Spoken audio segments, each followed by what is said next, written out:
Bienvenidos y bienvenidas a un nuevo programa de Bosa con Valdés, donde estaremos hablando de economía de forma diáfana, transparente y sencilla.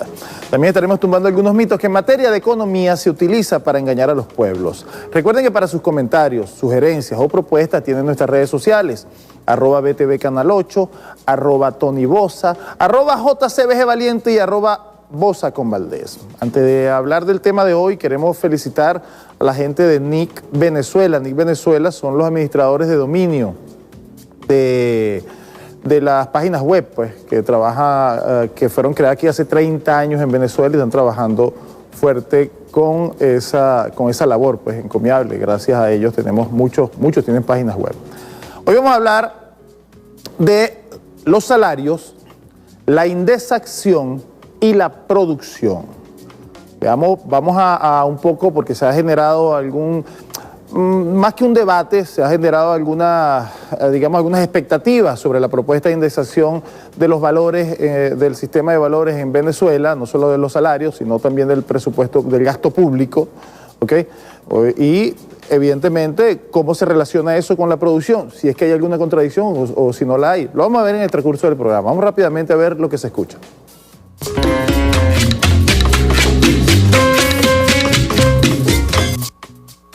Ahí tenemos el primer portal, histórico salario mínimo de Venezuela.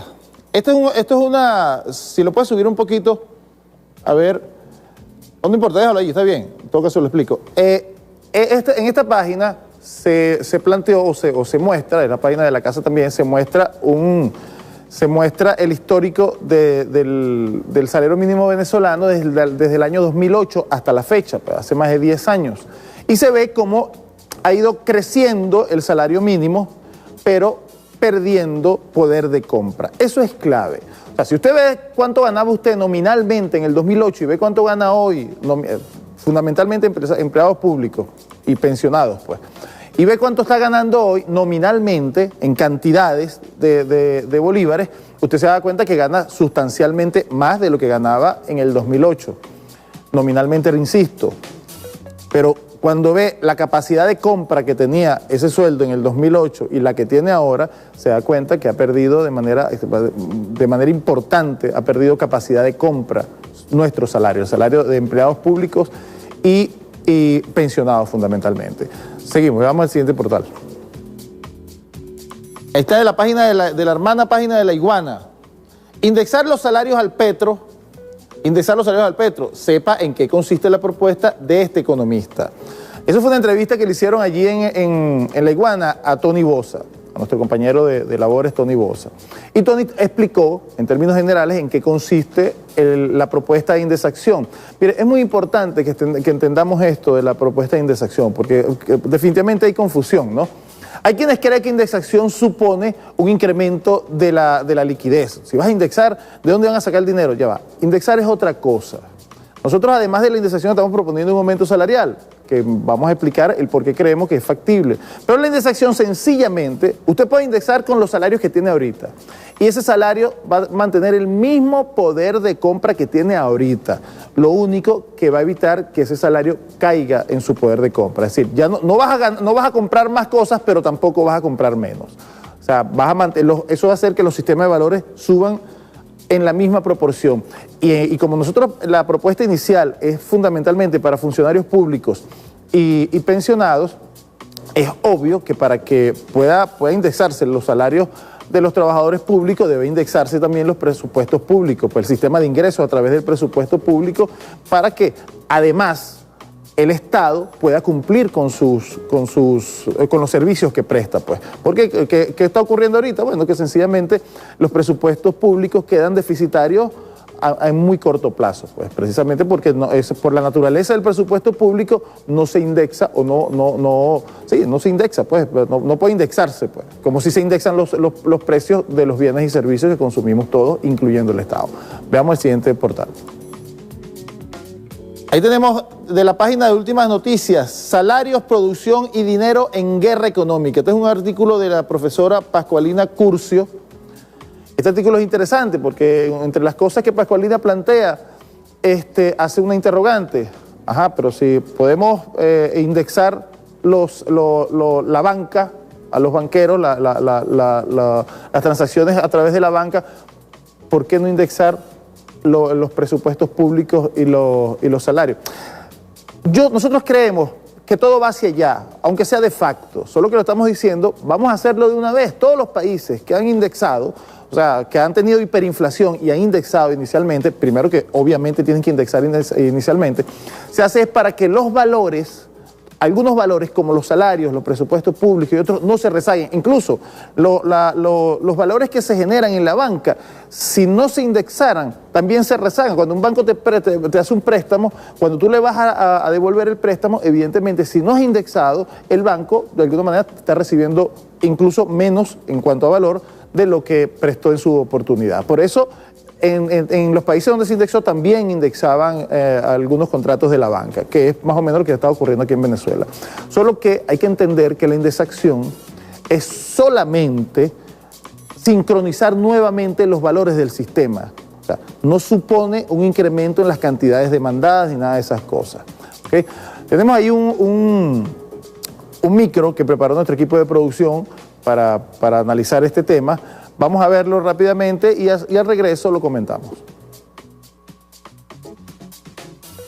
Hola. En la anterior píldora de conocimiento de esta serie dedicada a la introducción a la macroeconomía, hemos reflexionado sobre de qué depende la riqueza de los países, para llegar a la conclusión de que depende de su capacidad productiva y de que su capacidad productiva, de su producción agregada, se encarga fundamentalmente la macroeconomía, de su estudio, de sus determinantes y de los problemas relacionados con ella. Y finalizamos la anterior píldora diciendo que la mejor forma de medir la producción de un país es el Producto Interior Bruto. De eso nos vamos a ocupar en esta píldora de conocimiento. Exactamente, ¿qué es el PIB? ¿Qué es el Producto Interior Bruto? Bueno, pues tiene una definición que podríamos desglosar en 5 partes diferenciadas. El Producto Interior Bruto es el valor de todos los bienes y servicios finales producidos en el interior de una economía en un periodo de tiempo determinado. Son 5 ítems, 5 claves para entender qué es el Producto Interior Bruto, que es lo que vamos a desglosar en esta píldora de conocimiento. Valor. Es el valor de todos los bienes y servicios producidos. Valor. Por tanto, lo que tenemos que hacer es sumar todo lo que se produce en una economía. Lo que pasa es que los bienes y servicios no son homogéneos, no se pueden sumar. No se pueden sumar coches producidos en Valladolid con litros de leche producidos en Zamora. Por tanto, la forma de sumar esa producción, que no puede ser en unidades físicas, tiene que hacerse en términos monetarios. Y por tanto, la forma de hacerlo es a su precio de mercado, su valor de mercado. El valor de mercado de los vehículos producidos en Valladolid más el valor de mercado de los litros de leche producidos en Zamora, ¿vale? O sea que la primera cuestión es qué es el valor de lo producido. El valor de todo, de todos los bienes, de todos los servicios, tanto públicos como privados. Cualquier cosa que se os pase por la cabeza está contemplado en el Producto Interior Bruto. No, todos los bienes, coches producidos en Valladolid, insisto, leche producida en Zamora, pan producido, galletas producidas en Palencia. Servicios tanto los públicos, el servicio público, las clases en la universidad, el servicio que se presta en un hospital, como privados, el ver un partido de fútbol, ir al gimnasio, absolutamente todo lo que tiene que ver con la generación de bienes y servicios se computa dentro del Producto Interior Bruto y cada vez son más estrictos para que haya menos cuestiones que se queden fuera del mismo. Este concepto es importante, tienen que ser bienes finales, es decir, se computan todos los bienes y servicios producidos pero que sean finales. ¿Qué quiere decir que sean finales? Que son los que son consumidos por las familias, por las personas de una economía. Ahí tenéis un ejemplo bastante significativo. Imaginad que estamos hablando de una economía donde se produjera trigo, se produjera harina y se produjera pan. Y pensad que la cuestión fuera tan sencilla que todo el trigo se utiliza en la fabricación de harina y la harina se emplea en la fabricación de pan. No tendría ningún sentido sumar la producción de trigo por un lado más la producción de harina por otro más la producción de pan, porque al final todo el proceso desemboca en un único producto, que es el pan, que es el que va finalmente, fijaos lo que digo, finalmente a manos de las familias para su consumo. Por tanto, no se pueden sumar lo que se denominan bienes intermedios. En este caso, bienes intermedios sería el trigo o la harina. Tienen que ser bienes finales, los que finalmente se destinan al consumo por parte de los individuos.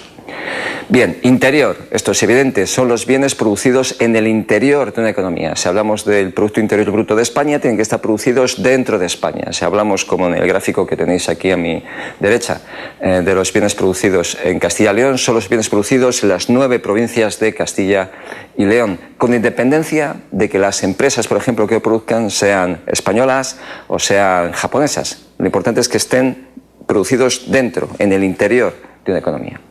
Y por último, para su cómputo, tienen que estar generados en un periodo de tiempo determinado. Se tiene que medir la producción.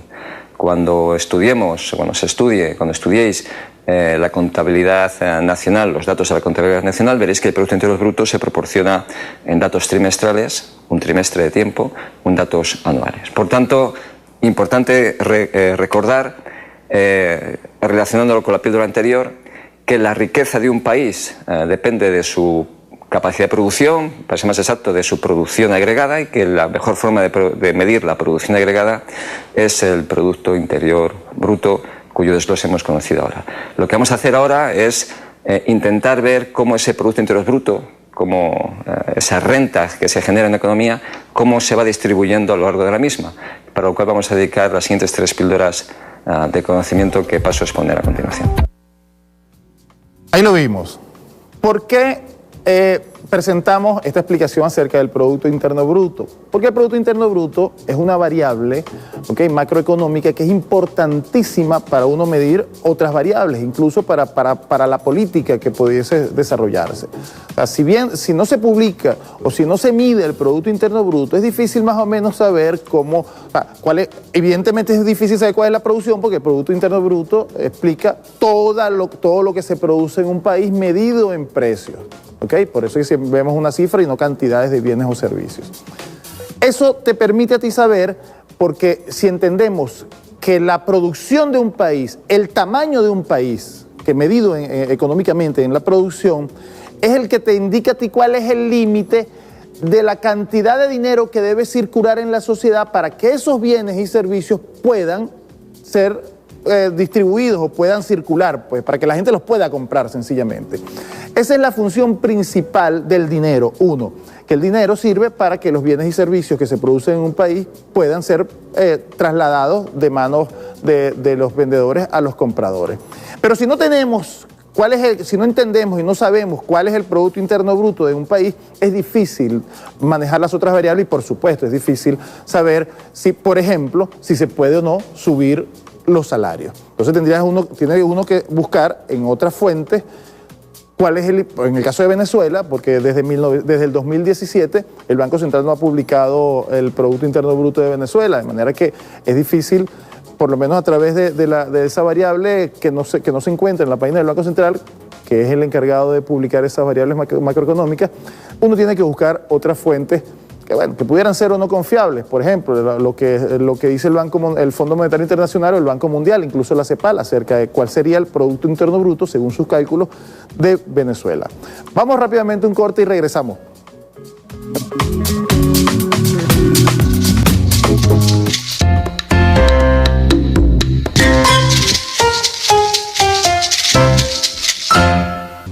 Seguimos aquí en su programa Bosa con Valdés. Hoy estamos hablando de los salarios, la indexación y la producción. Fíjense, en el segmento anterior colocamos en el micro la definición y qué es lo que es el Producto Interno Bruto. Un poco para explicar, y lo vamos a explicar más adelante, el por qué, a partir de esa variable, podemos nosotros calcular también la posibilidad de un incremento salarial. Sin embargo, la propuesta de indexar los salarios, así como indexar los gastos públicos, el presupuesto público, la propuesta de indexar esos valores no se contradice en nada con el tema de la producción, y de hecho nosotros hemos dicho que entre indexación y producción no hay contradicción. ¿Por qué no hay contradicción? Por una razón muy elemental. Cuando tú indexas los salarios, la indexación no supone un incremento salarial, no lo supone. Pudiera venir acompañado de un incremento salarial, que es la propuesta que estamos haciendo. Pero aún con los salarios tal y como están en este momento del sector público y pensionado, el ingreso de los pensionados y el salario del sector público, se puede indexar perfectamente. ¿Qué es lo que va a ocurrir? Bueno, sencillamente que las cantidades demandadas, lo que la gente está comprando en este momento no va a variar, va a seguir comprando lo mismo. Es decir, si su salario le alcanza para comprar un cartón de huevos, pues eso es lo que va a seguir comprando. Lo que va a ocurrir con la indexación es que no va a seguir perdiendo poder de compra. Es decir, ya no, por más que suba el tema del ataque con el tipo de cambio, de la variación del tipo de cambio, que a su vez influye en la inflación, ¿ok?, su salario va a subir en la misma proporción. Si subió el dólar paralelo, subieron los precios, subió su salario en la misma proporción. O sea, no en menos ni en más, en la misma proporción. Los países que indexaron en su momento, como lo dije en el segmento anterior, es obvio que este es el primer paso, no puede ser un paso posterior. O sea, no, indexamos cuando ya la economía esté arreglada. Si ya está arreglada, ¿para qué vas a indexar? O sea, indexas porque vas a volver a sincronizar un sistema que la hiperinflación desincronizó. Hizo que unos valores subieran con mucha velocidad y más rápidos que otros, como los valores que han rezagado normalmente en periodos de hiperinflación o de inflación alta y sostenida, son los salarios, los presupuestos públicos, incluso algunos contratos bancarios, como ya lo dije también anteriormente. Entonces, lo primero que debemos entender de la indexación, porque muchos dicen, ajá, si indexamos, ¿y dónde vamos a sacar el dinero? ¿Qué dinero?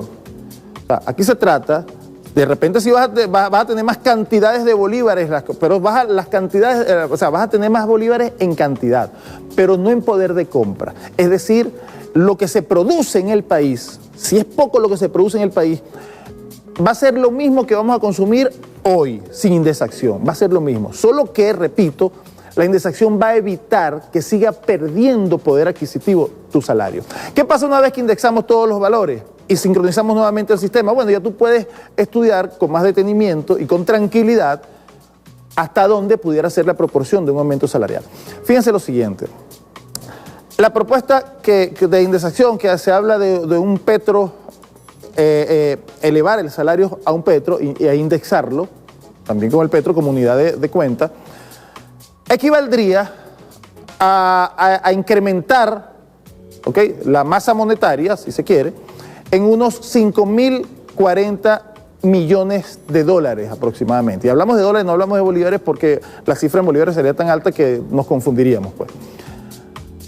Y si fuese cierto, y si es cierto, la cifra más reciente publicada por el Fondo Monetario Internacional, el Banco Mundial, sobre el Producto Interno Bruto venezolano del año pasado, el 2020, que decían ellos que estaba aproximadamente en 48.610 millones de dólares, 48.610 millones de dólares, podemos ver que el incremento el incremento del salario de los trabajadores públicos y los pensionados no pasaría poco más del 10% de lo que sería el Producto Interno Bruto del año pasado, o sea, de lo que nosotros pudiésemos comprar, pues. Todavía quedaría un margen grande para eso, pero claro, los trabajadores del sector público y los pensionados no son los únicos que compran en el país, pues también los estados, las empresas y los del sector privado. De manera que ese margen consideramos que pudiera ser idóneo, pues. Está para estudiarse. ¿Por qué? Fíjate, el salario del venezolano llegó en un momento a superar casi los 400 dólares en promedio, ¿no? En general, pues en su momento llegó a superar esa cifra de 400 dólares. Y estamos hablando de ahorita que un petro son 60 dólares. La caída es sustancial, porque es que la caída de la producción ha sido sustancial. Y esto es importante que lo tengan claro.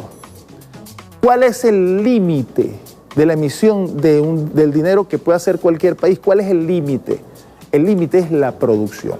Yo los invito a que ustedes revisen el concepto, o más que el concepto, la definición de dinero inorgánico. Y el dinero inorgánico todas las definiciones dicen lo mismo, porque así se concibió.